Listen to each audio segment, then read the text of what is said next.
నీవు చేసే ప్రార్థనలోనే పాపం ఉందా? నీవు చేసే ప్రార్థనలోనే పాపం ఉందేమో. విశ్వాసము కానిది ఏదో అది పాపము. అపోస్తలుడైన పౌలు రోమీయులకు రాసిన పత్రిక 14వ అధ్యాయం 23వ వచనము. విశ్వాసము కానిది అంటే అవిశ్వాసం. అవిశ్వాసము పాపము. విశ్వాస యాత్రలో నీవు పరిగెత్తుతూ ఉన్నప్పుడు అనుక్షణము నిన్ను ఆటంకపరిచేది అవిశ్వాసమే. అవిశ్వాసము ఎప్పుడూ కూడా వ్యతిరేకమైన ధోరణే కలిగి ఉంటుంది.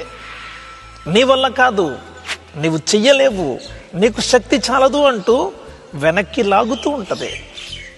అనేక విషయాలు ప్రార్థిస్తూ ఉంటావు, కానీ దాన్ని పొందుకోలేవు. కారణం అవిశ్వాసమే. ప్రార్థించే విషయాలు నీ జీవితంలో జరుగుతాయి అనే నమ్మకం లేకపోవడమే అవిశ్వాసం. విశ్వాసం మూలము కానిది ఏదో అది పాపము. అంటే నీవు ప్రార్థించే ప్రార్థనలోనే పాపం ఉందన్నమాట. అట్లాంటప్పుడు ఇక ప్రతిఫలం ఎట్లా సాధ్యం?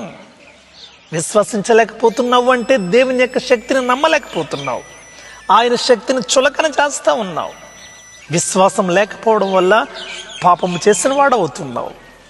అదే సమయంలో దేవుని యొక్క ఆశీర్వాదాలు నువ్వు పొందుకోలేకపోతున్నావు.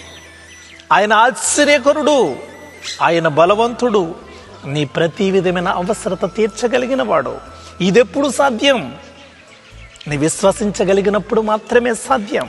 విశ్వసించు, ఆయన శక్తిని ఆశ్రయించు, నిత్యమైన ఆశీర్వాదాన్ని అనుభవించు.